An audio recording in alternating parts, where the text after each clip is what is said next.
So much for joining us today for our online seminar. And today we will be covering Coriolis flow meter technology. My name is Abigail Whitty, and I will be your moderator for today's session. I'm going to go over a few housekeeping points, and then I'll introduce our speakers. All of the attendees will be muted during the presentation, so please put any questions that you have into the chat box, and we will answer those at the end of the presentation. And there's also a handout of the slides in the materials section of the control panel if you'd like to follow along with our presenters. And now I'm going to turn it over to the lovely Lawton and Adam. Thank you so much.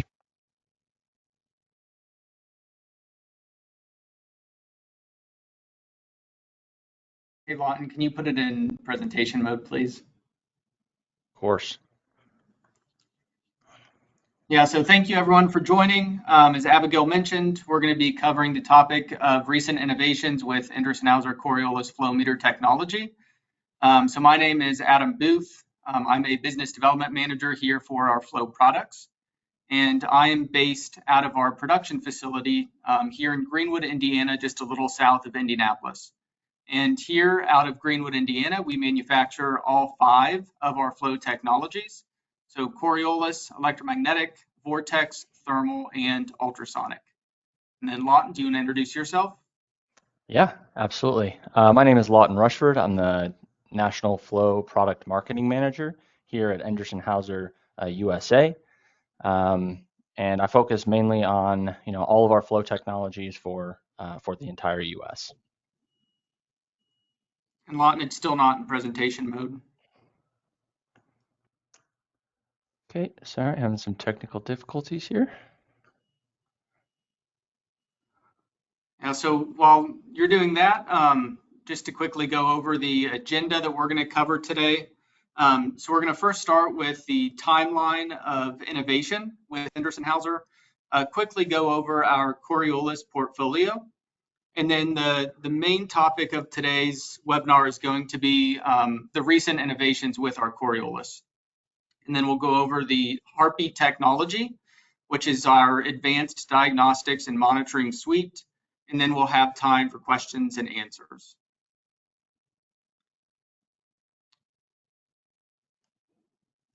Okay, so with that, we'll go ahead and jump in. We do apologize for the technical difficulties we had there. So I know we're going to focus on Coriolis today, but I really wanted to kind of show a brief overview of all the recent innovations when it comes to flow technology from Endress and Hauser. So you'll see some Coriolis meters there on the left-hand side. You'll also see some of our ultrasonic flow meters that we've had some recent innovations released here in the past few years. And that's clamp-on ultrasonic and also inline ultrasonic for liquid and gases. You'll notice there in the center that we have a few new digital communications listed there. So IO-Link, which Lawton will cover a bit today, and also Ethernet APL.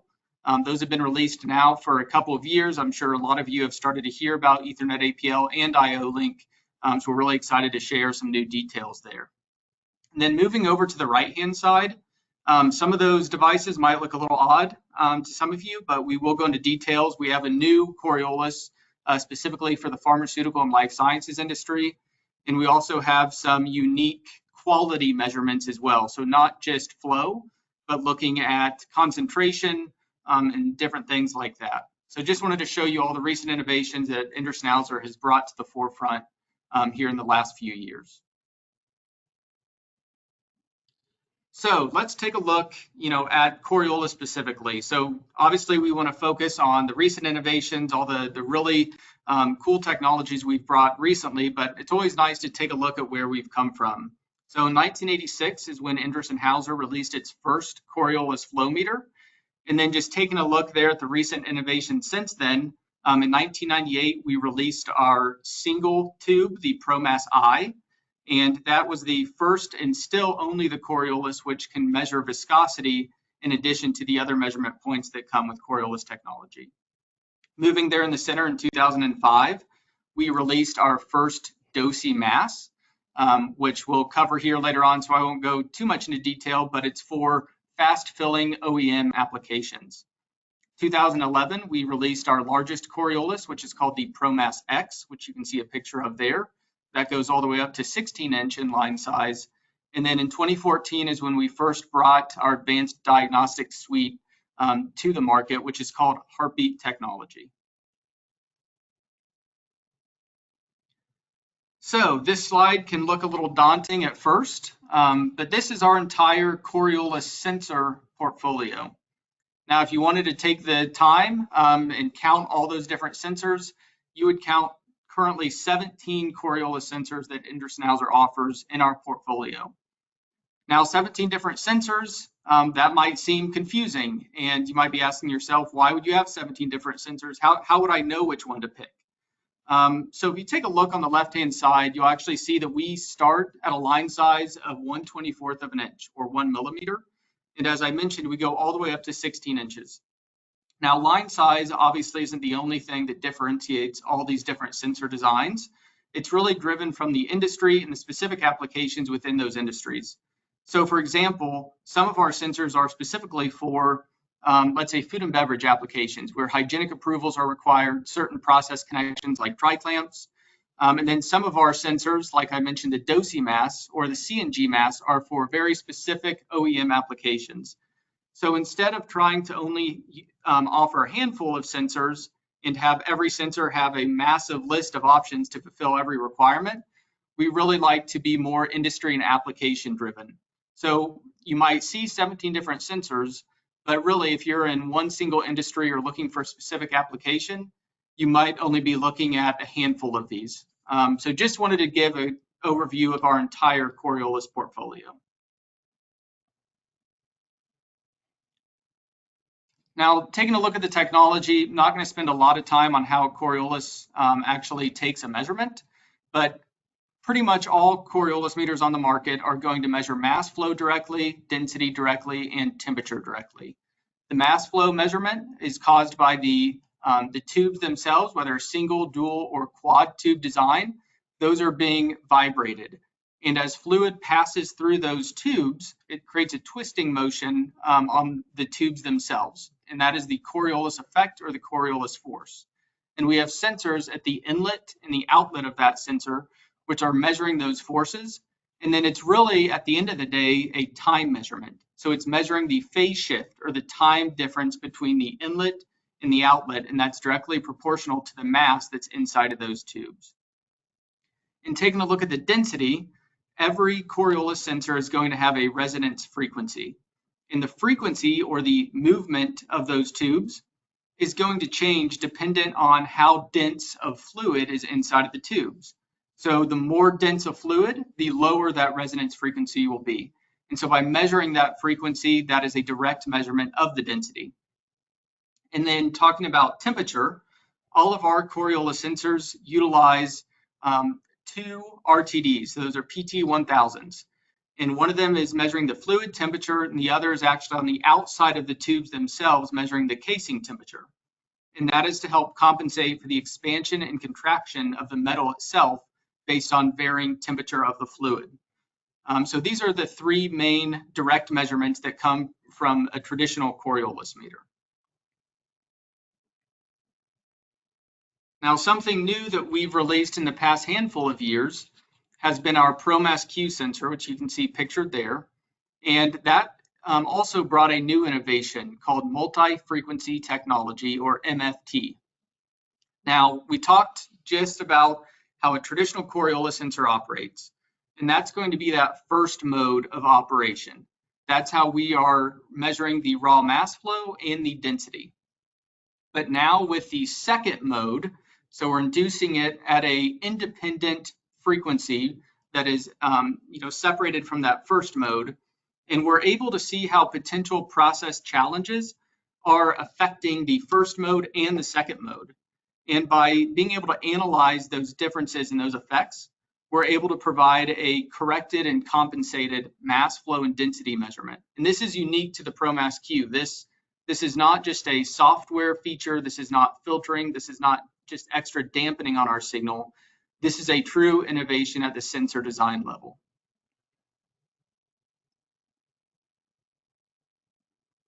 And then I know the animations might be coming across a little laggy, but just to give you an idea of what that second motion and that twisting motion looks like at a very exaggerated view. So when we designed the ProMass Q with multi-frequency technology, we were really aiming those challenging applications which have the potential for entrained gas. We don't have the time today to go into the nitty-gritty details of the different types of entrained gas and the bubbles and distribution, but just wanted to show some typical applications where we've been very successful utilizing our ProMass Q. So you can see we have some of the, I'll say, lighter industries like food and beverage, looking at our milk receiving and cream cheese measurement. And then we have some of the heavy industries, for example, on well cement or cryogenic nitrogen, where the potential of entrained gas and even suspended solids is very present. And we're able to compensate for those with our ProMass Q.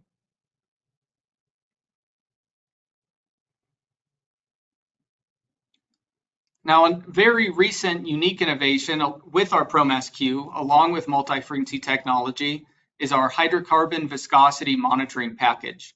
So you might recall that I mentioned that in 1998, we introduced our first Coriolis, which was the ProMass I, which can measure viscosity directly. But now we've also brought that innovation to the ProMass Q, specific for the oil and gas industry. So while we are inducing those tubes at an independent higher frequency, we're actually creating a twisting motion, which is inducing a shear force on the fluid inside the tubes. So the higher the viscosity, the higher dampening the meter is experiencing on that twisting torsional oscillation. So by measuring our drive current or excitation current or drive gain, we can then induce the dynamic viscosity. And then what we can also do is, depending on what type of fluid you're measuring, we can also even correct that back to a specific temperature if you're trying to compare it with lab values.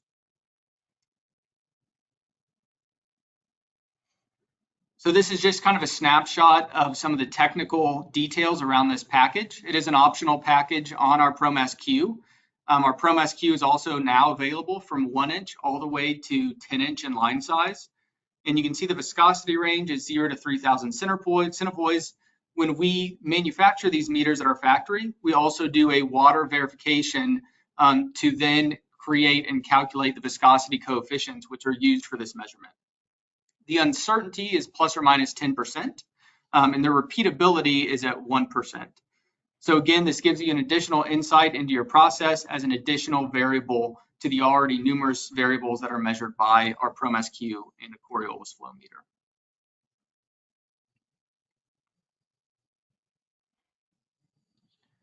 So some of the applications that you would see this in, again, it's oil and gas, both in upstream, midstream, and downstream. On the upstream side, looking at the quality of oil coming from the wells. And in the midstream side, if you're looking at multiple different products flowing through, you can actually do almost a product detection by looking at the viscosity. But also, if you're going to be adding drag reducing agents into your midstream pipelines, then this would also give you an indication of if DRA is present or not present, or give you an idea of if you need to add more DRA. And then downstream at the transfer side, again, just giving you additional quality measurements on that product. And with that, I'll hand it over to Lawton. Awesome. Thanks, Adam. So I'm going to take maybe a 180 from the oil and gas conversation and kind of highlight some of our new advancements in some of our lighter industry focused products. So this is an example, the ProMass U. This is our single-use Coriolis flow meter. So the biggest industry where we see this is definitely in the pharmaceutical industry. Some applications get into kind of the animal science side of things, but for the most part, the design and purpose of this product was designed specifically for single-use applications in the biotech and pharmaceutical space. This is one of the newer products that we have currently, and it really consists of kind of three components, and we'll go through each of those individually. But what I did want to mention is that there becomes a challenge when you're trying to design a single-use product, not only because cost is very important, as you're going to be using it once. Using it once in the pharmaceutical space doesn't necessarily mean it's only being used for 1 day. Sometimes it could be 1 week, it could be multiple months, but typically it's by batch. And these products that they have in their single-use space are not inexpensive products. So those applications require a lot from a flow meter. And it also requires zero risk of contamination. And that's kind of one of the huge benefits in single-use technology.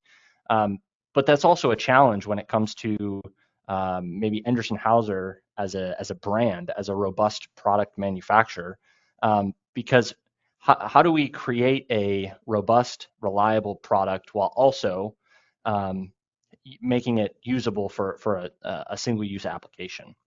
And so that was part of the challenge in designing this product.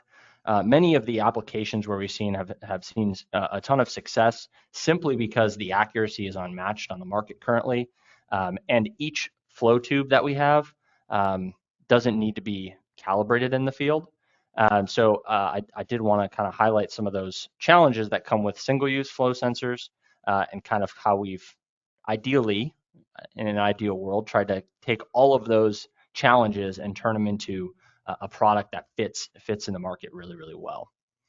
So I'm going to highlight a couple of the specifications around this product and then dive into kind of what this system looks like in a production facility. So the biggest things here are going to be the mass flow accuracy, again, plus or minus 0.5% of reading, which is, again, the best on the market.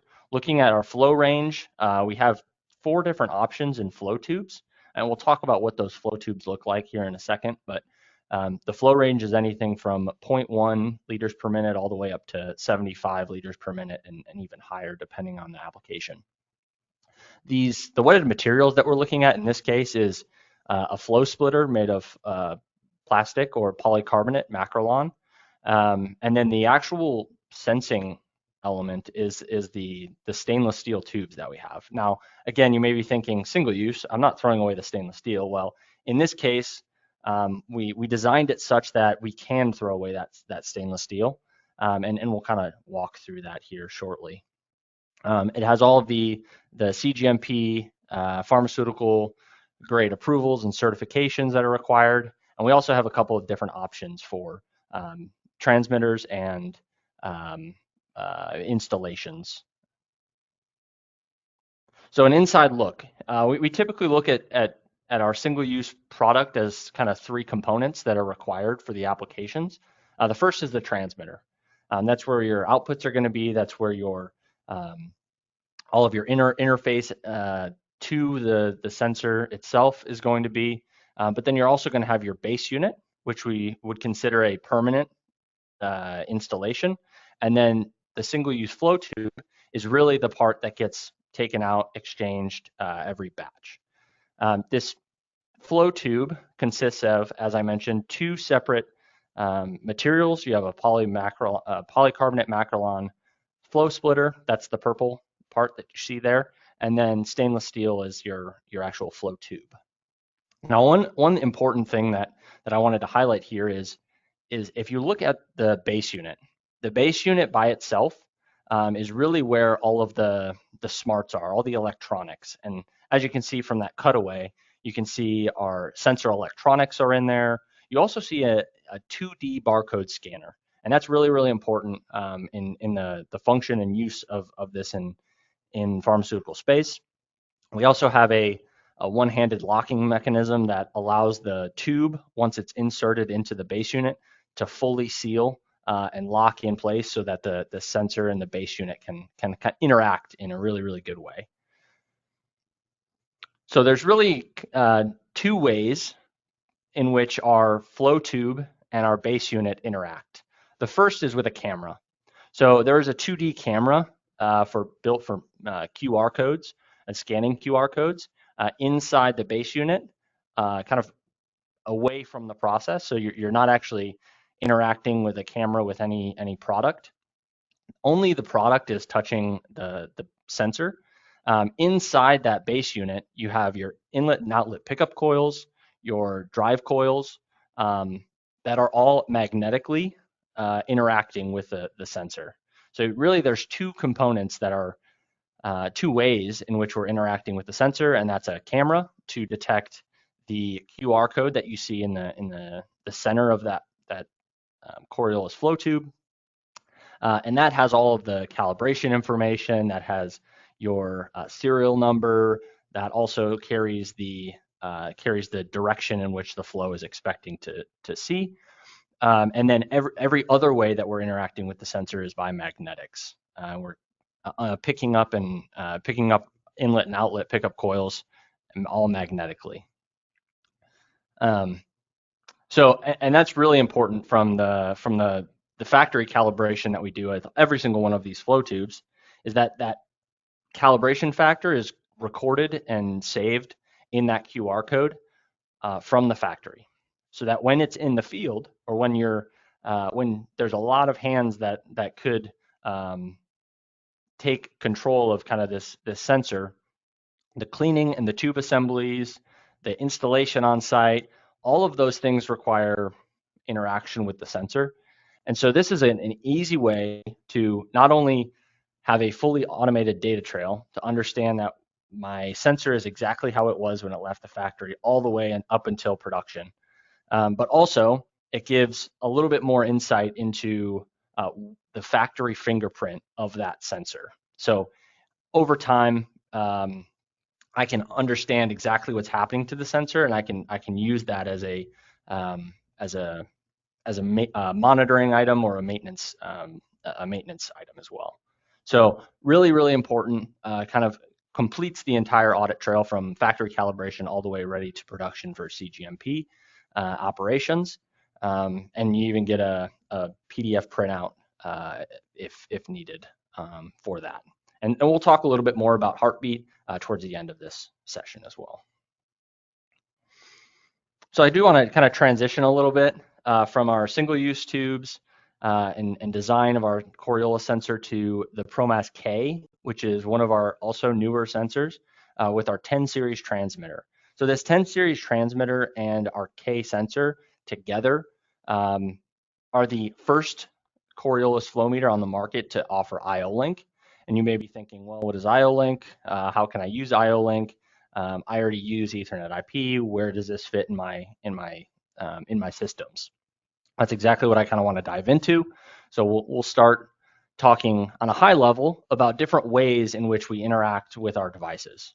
And in many cases, especially digitalized plants or smart factories, if you call them that, use Ethernet-based switches around the plant, or even 4 to 20 or HART as well. But the amount of data that you can get out of your Ethernet-based digital communication systems is immense. In some cases, it's overwhelming. And IO-Link kind of is a similar route to that, but also gives you the flexibility on a localized level to bring a lot of sensors into one singular IO-Link master or hub, and give you more flexibility around exchanging a product, changing out old devices for new devices. So there is some benefits, and we'll kind of talk about the benefits of 4-wire and 2-wire Ethernet, also with IO-Link. And so our traditional products with our ProLine 3, 300, 500, 100 series transmitters, and 200 series, of course, the idea there is to maximize the data output that you can get from any device, maximize your diagnostics, maximize the amount of process variables you can pull. Whereas IO-Link kind of is a more cost-efficient, basic process needs, gives you enough information at fast enough speeds to be usable in a skidded solution or in a certain part of your plant, things like that. And that's kind of where there's maybe pros and cons of either. There's a lot more in-depth, intense coding and programming that goes into your more Ethernet-based environments. So as I mentioned, there's some pros and cons with Ethernet versus IO-Link. IO-Link, you're kind of limited in the amount of outputs you can have. So typically it's a 4 or 5 outputs as a cyclical variable. And those cyclical variables are always coming back from the sensor to the IO-Link hub or master. Whereas Ethernet, you're kind of being bombarded with as much data as you can possibly pull. Both can be used in conjunction with each other, especially when we get to the next slide, because of the backbone. So our Ethernet systems connect to Ethernet switches. Our Ethernet devices connect to Ethernet switches, whereas an IO-Link device would connect to an IO-Link master, and that IO-Link master is really where your configuration backup is, where your data aggregation is, and then from there you can output from the master back to your Ethernet system in a very, very easy way. So again, pros and cons to both. In this case, we're going to kind of highlight on IO-Link, especially with the K10, as I mentioned before. So there's really 4 components that go into an IO-Link system. And those IO-Link systems comprise of an IO-Link master. That is your gateway between the IO-Link device and whatever field bus you're using, or IP, industrial protocol you're using, anything like that, communication-wise. You definitely need an IO-Link device. So a device has to know that it's going to send out something in IO-Link speak or communication. And then there's a specific certain cable that's required that can be a maximum of 20 meters or 60 feet, which is also why it's really, really seen as a benefit, especially in skidded solutions where you have a very small space to work with, maybe only a couple of instrumentation items on the skid that you want to bring back to one location and then connect back to your overarching enterprise system. And then the final part, which might be the most important part, is our IODDs. So this is our IO-Link device drivers. So these drivers understand that they're kind of our translator for an IO-Link device that's sending something out to an IO-Link master. That IO-Link master needs to understand the way in which that device is sending information to them, and also gives us a way to transmit information back down to the device on an acyclical level. So not all the time we're sending, hey, can you pull diagnostics, but we need to know how to send that information. And that's where those IODDs become really, really, really important. And so, as I mentioned, there's a lot of benefit in using a Coriolis meter, as we've talked about before, the multi-parameter aspect of it, but also in terms of communication and the output. When we start getting more advanced systems, a device with IO-Link can be an extremely good benefit add to many applications, because you can start pulling additional data, not as much as maybe an Ethernet-based protocol, but enough to where you can start to be a little bit more forward-looking, future-looking.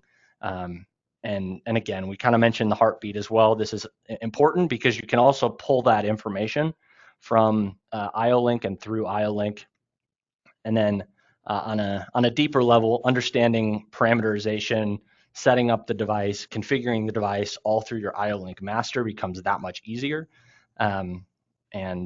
Yeah, of course. So the next big thing that we've seen is definitely the IO-Link. I think a Coriolis meter with IO-Link kind of brings 2 really, really powerful tools together to create kind of a really, really awesome application fit in a lot of places.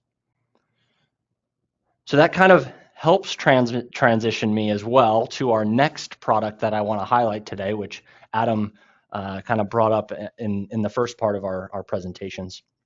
So the Dosimass product that we have is our fast filling OEM type product for just that, filling and dosing applications.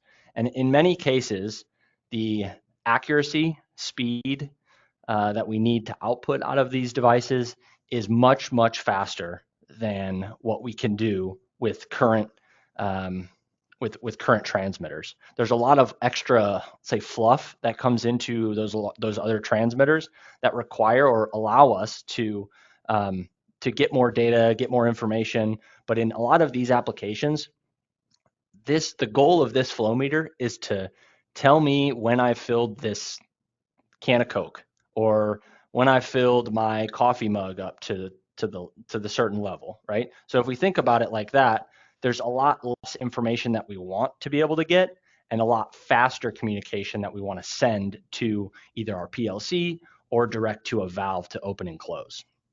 So that's where these different electronic versions that we've brought out recently have kind of helped in that.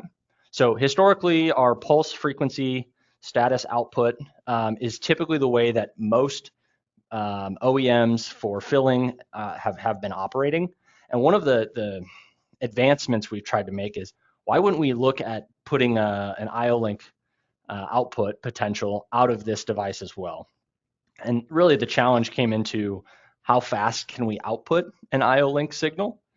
Instead of having to have a relay counting card and count a lot of pulses, we can send an IO-Link that tells me how much directly my totalizer is at, so that I know exactly how much I filled this bottle or this bag or this keg. So it gives us a little bit more flexibility as well. And we'll talk a little bit more about that in a second.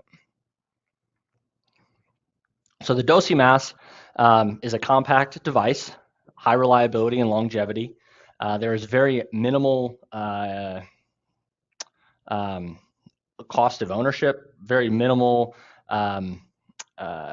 exchangeability. I'm sorry, maximum exchangeability, but minimum, let's say, alterations that are required, anything like that, anytime, any reason to get into the transmitter, there really isn't one. And being able to talk to a Dosimass or a dosing type product or a filling type product is really, hey, if I'm doing it pulse, what's my pulse width? How many pulses? What's the K factor?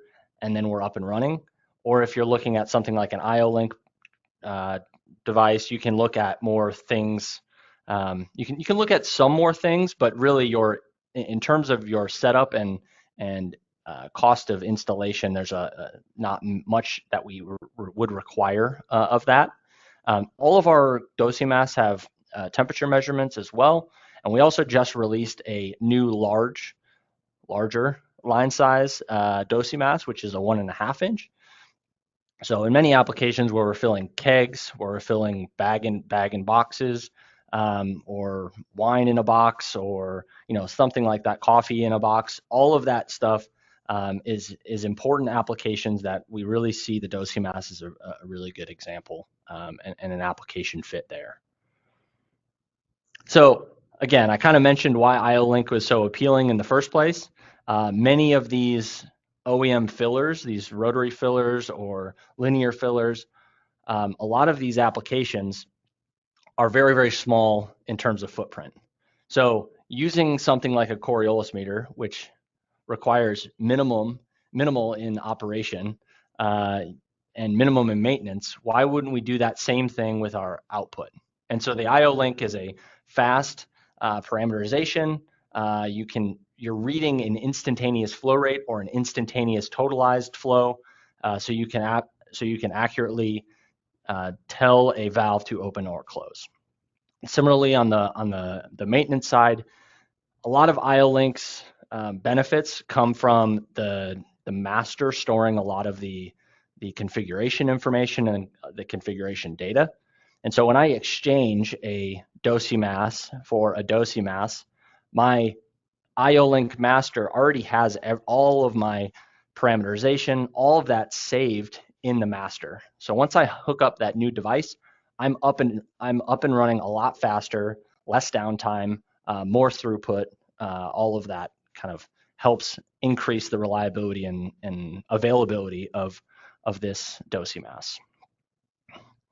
So we've also seen some customers use IO-Link as a diagnostic tool, as an output, but then also we've seen some of our customers as well use it more for batch control and using IO-Link as a filling checkpoint. And so again, reading that totalized value out of the device versus counting pulses is going to increase your speed. And then also the COM3 speed that we're using from the IO-Link output from this Dosimass is 230 kilobits a second, not quite as fast as an Ethernet-based protocol, but fast enough to control bottle fills, can fills, keg fills, things like that. So this other integrated batching that I wanted to talk about, this other filling application, is using a Modbus output. And in many cases, a Modbus output doesn't just mean that we're going to send a Modbus signal from the dosimass back to the PLC, and then the PLC is going to tell a valve to close. In many cases, the easier installation, the reduced complex installation is where you have power being sent from the PLC to your dosimass, and then from your dosimass direct to a valve. So in this case, what we're talking about here is we're using the dosimass as the controller. So that dosimass is now understanding how much is going through it, sending a signal to that valve, hey, I need you to close. That valve closes, and now we can go to the next bottle. And this is really, really reducing the complexity of installations in the field. The speed is there. Less handoffs between information, the better. So instead of sending a signal back to a PLC for the PLC to also send another signal out, it again reduces that complexity. And that's really, really the benefit of using both our dosimass as well as dosimasses in general with integrated batching or even IO-Link as well. And so that kind of brings me to the end of the Coriolis new innovations in Coriolis. But what I did want to highlight real quick is heartbeat technology. We talked a lot about this today. We specifically talked a lot about diagnostics. We talked about verification, relationship between our verification and the factory calibration or the factory fingerprint. So I did want to spend a brief time talking about that. As you all are aware, our customers' needs in general are expanding. Maybe 30 years ago, the ask of an instrumentation manufacturer was, I need an excellent measurement and awesome performance from this measurement device. Well, those needs that the customers are asking for is expanding. So not only do I want excellent measurement performance, but I also want it to be reliable. I want it to be available.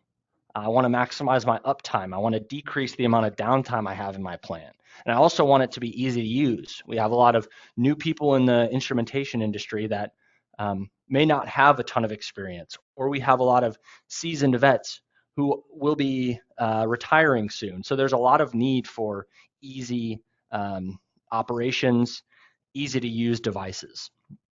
We also want things to be safe. We want to make sure that we're understanding when there is an unsafe condition. How do I know that my device is going to work and my device is going to let me know that there is an unsafe condition?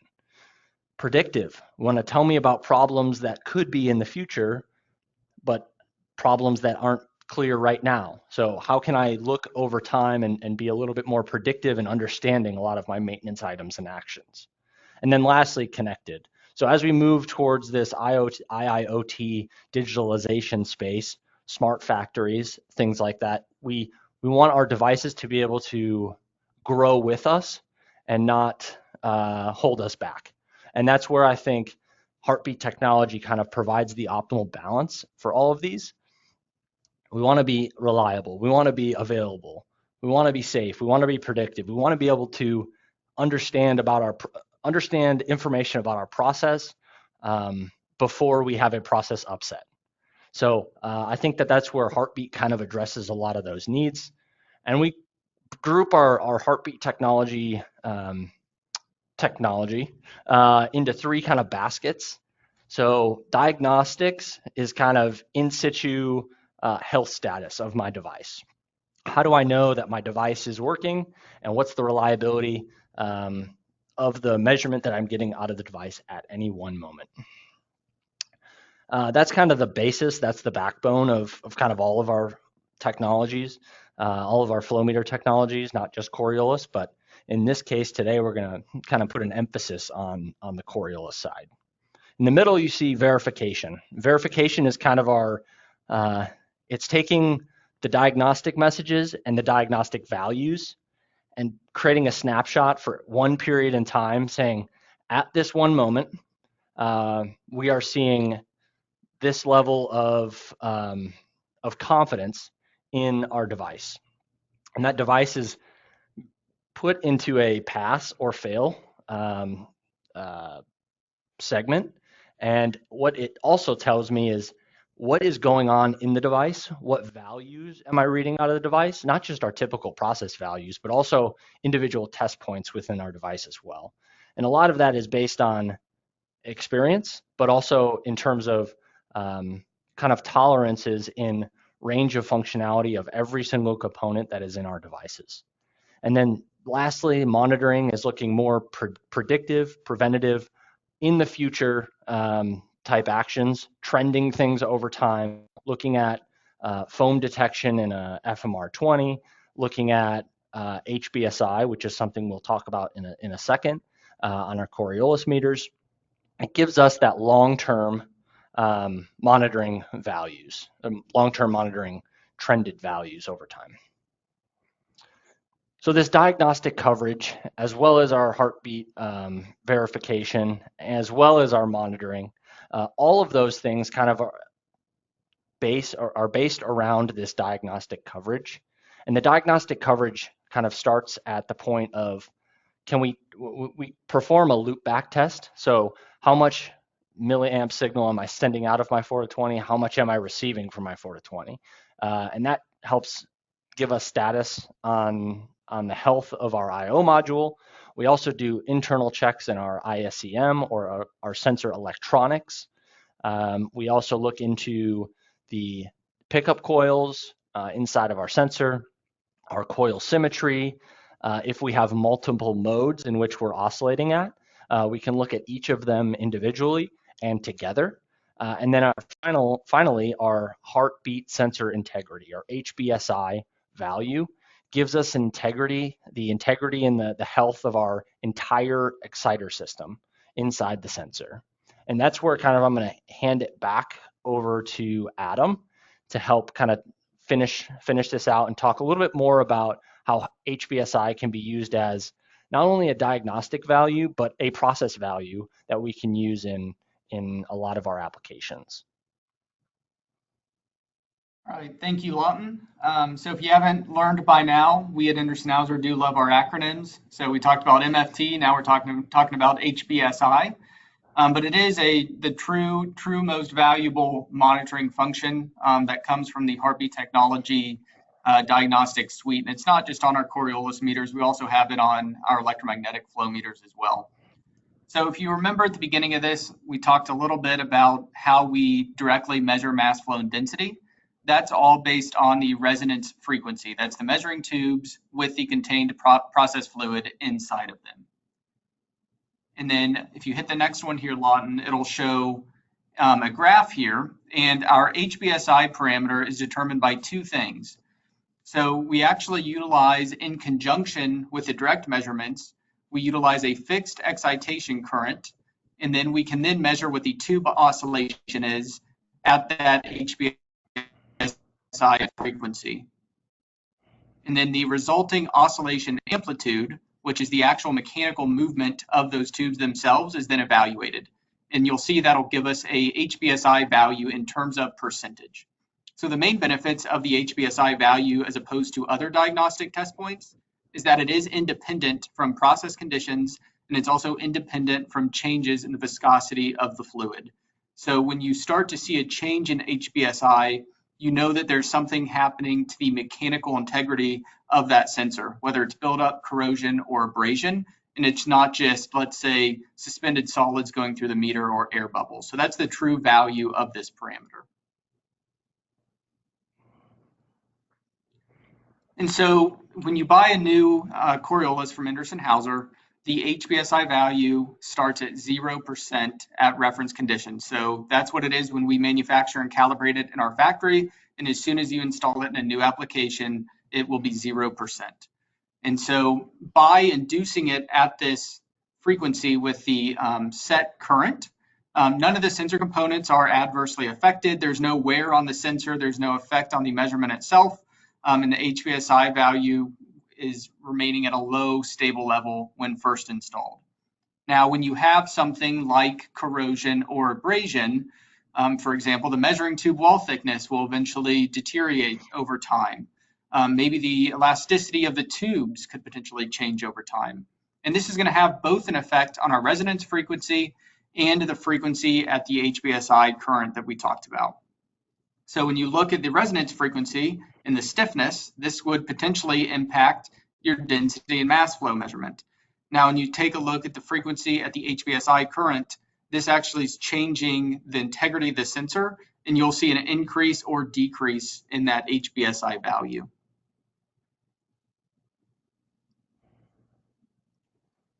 Now, you might be asking, okay, that's great, but how can I utilize this value? How can I output it? How can I trend it? So when we first introduced heartbeat technology and the HPSI value, the initial way was you had to run a verification, and then during the verification process, it would do the process of holding it at the fixed current, and it would generate an HPSI value on the heartbeat verification report.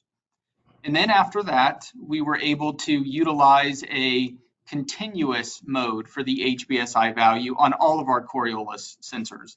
So all 17 of those sensors that were listed can now continuously do this check and provide a live HPSI value, and that's part of the heartbeat monitoring package.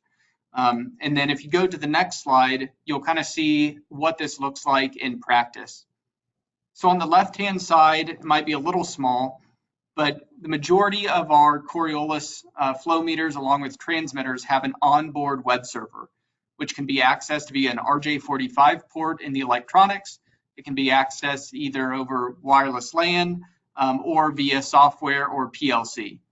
And once you connect to the web server, we have onboard data logging available. And so on the left, you can see a data logging chart, which is trending the HPSI value, the excitation current, and then another diagnostic test point called the oscillation damping. So it can trend and data log and export to Excel on board. And then on the right-hand side is an example of the verification report.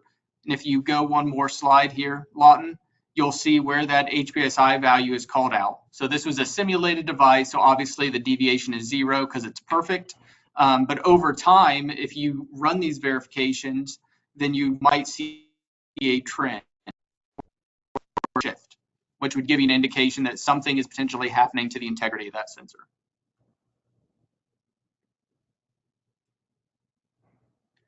So I have 3 use cases I want to quickly cover, and then we'll be done for the day. So this first one was a potentially abrasive fine slurry. So this customer initially installed a dual bent tube design Coriolis, and it failed after only 6 months in service due to the amount of abrasion that was occurring due to the higher velocities. So we then replaced it with a single straight tube Coriolis. In this case, that'd be our ProMass I. And the customer is still concerned that abrasion might happen, which could then potentially cause another plant shutdown or even worse, a safety risk. So this customer there on the right-hand side, you can see over the past 4 years, they've been outputting and trending the HPSI value, and it has been very, very stable. There's been no significant trending upwards or downwards. And so in this case, our customer regained full confidence in the measuring point in our ProMass I, and it's also reduced the maintenance and calibration efforts, thus increasing throughput and uptime. Now, use case number 2. So again, another highly abrasive slurry, which was flowing at higher velocities, around 8 meters per second. So in this case, we knew and the customer knew that it was a challenging application, but they needed to measure both flow rate, mass flow rate, and density as accurately as possible. And they wanted to be able to predictively know when the meter would potentially need replaced or removed for inspection. And so we utilized our ProMass Q, utilizing the HPSI value as a monitoring parameter to know any change in that integrity. And so you can see now this is actually in terms of months. So just 5 months, you can see that HPSI value jumped to around 1%. And the threshold that we set from the factory is at 4%. So at 10 months in, we saw that it was nearing 2%. And so the customer removed the meter for inspection, and the optical check and analysis confirmed that heavy abrasion was already starting to occur. And so now they're going to pull it out again, which based on the previous history will be at 18 months once the HPSI value reaches 3%. So again, this is an application where they can't remove, the solids due to the nature of the application, but now the HPSI value lets them proactively and preemptively schedule those maintenance programs. And then the last use case was about detecting an unexpected challenge. So this was an application that wasn't a slurry, there were no solids, so there was no reason that there should be any abrasion or corrosion occurring. Now, to be confident that this was the case, this customer started to monitor and trend the HPSI value. So you can see it started off there on the left-hand side, and this is just in days, keep in mind. You can see that after 5 days, the HPSI value was still stable around 0%. And then that C1 was actually a cleaning cycle that they performed with a certain chemical. And after cleaning, they noticed that the HPSI value actually shifted. So they cleaned again, it shifted even more. They cleaned again and it shifted again. And so what ended up happening was they pulled the meter for inspection. And if you go one more slide, Lawton, there should be pictures here of the surface. And it turns out that the cleaning chemical they were utilizing was not compatible with the material of the tubes and was actually causing corrosion. And you can see that in the increase in the trend of that HPSI value. So something that wasn't even expected, but this value then kind of brought this problem to light. And who knows what would have happened if they just kept cleaning this over and over again. Eventually the meter would have failed and caused a potential safety concern.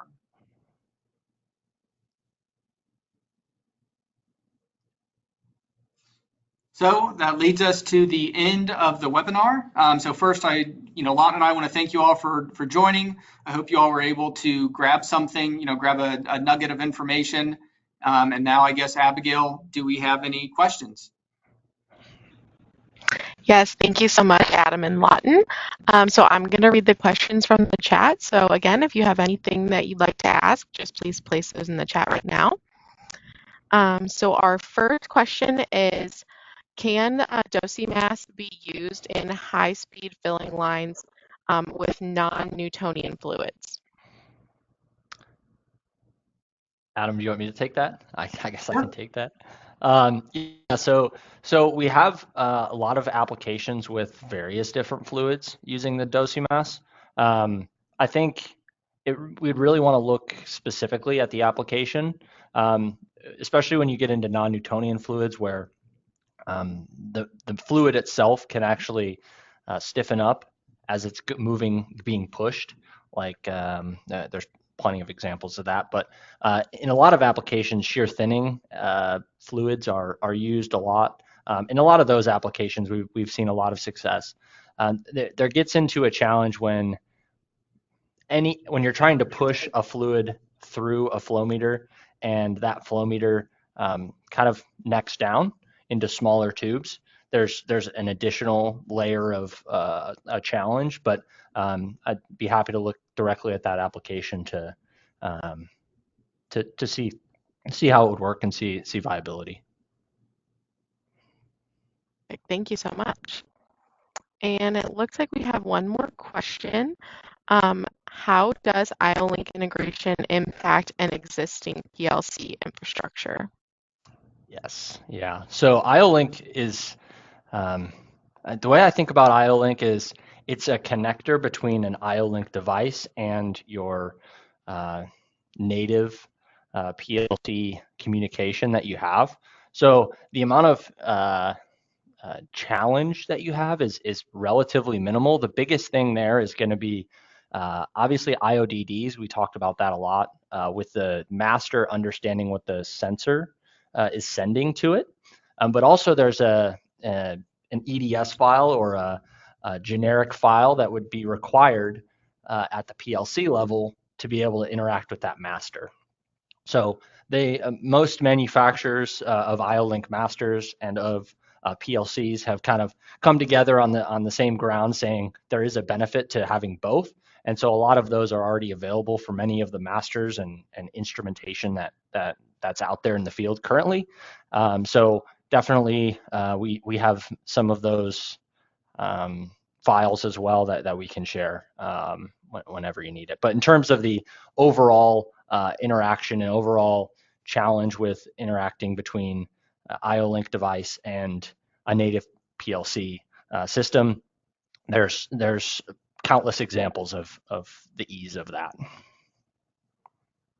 Perfect, thank you. I'll read the next question. So for the DOSI mass, is the output only available in pulse frequency, and is it available in Class 1 Div 2 applications? Yes. Yes, it's available as an output with just a pulse. Typically, our historic applications have been just that. The pulse output is kind of the historical standard. And then in terms of the classifications, I believe we're in the process of waiting for our classification on Class 1 Div 2 on the new design of the DOSI mass. But it will be very soon that we have that approval on our DOSI mass and DOSI mag products. Thank you so much. Our next question is about the ProMass Q. They're wondering, would this help with the measurement of sodium hypochlorite production within trained air bubbles where we need to know density and totalizer? Yeah, absolutely. Yeah, I know that's an application that we've done in the past.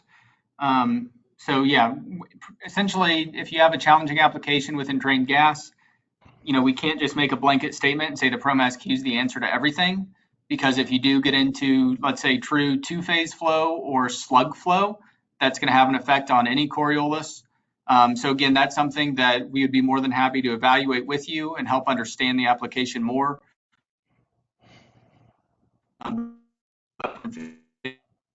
It sounds like that could potentially be a good spot for the Q. Perfect, thank you. So our next question is regarding the HSBI parameters. Which transmitters is this available in, and is this something that is set up when you get the meter brand new, or can it be set up later after it's already been installed?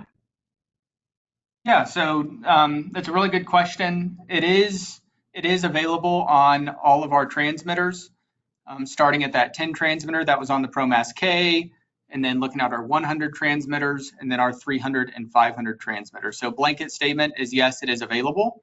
Depending on the age or let's say the firmware or electronics version of your currently installed meter, it could potentially be upgraded by purchasing a software code package for the heartbeat verification and monitoring package. But I believe in some cases, depending on, again, how old the device is, there might also have to be a hardware upgrade. But again, if you have the serial number off those devices, just send those off to us and we can help you explore your options. Perfect. Thank you so much. And we have time for just one more question from the chat. So you mentioned the Ethernet APL. Is that something that's available on all of our flow meters or just certain ones? Yeah, so Ethernet APL is something that I want to be super clear on this. Ethernet APL is kind of protocol agnostic. You would have to refer to Ethernet IP APL or Profinet APL or Modbus TCP APL, because APL is just the physical layer. It's just a two-wire cable, specific two-wire cable. That is current. We currently have our Profinet APL. We're working on our next step there, which would be Modbus and then Ethernet IP APL. But currently, the Profinet APL is what we do have available on our 300 and 500 Coriolis sensors, our 200 vortex meters, and our 300 and 500 mag meters as well. Perfect. Thank you so much. And that is going to conclude our question and answer portion. So thank you guys all again so much for joining us today. We really appreciate your time and your attention. So if you have another question that you think of maybe later, you can always find us on endress.com, where you can view our products, services, and solutions portfolios. And then also, if you'd like to get in touch with our presenters, you can reply to the email where you joined this seminar, and I can get you in touch with our team. So thank you so much, and we hope to see you on the next online seminar, and we hope you have a great day. Thank you. Bye.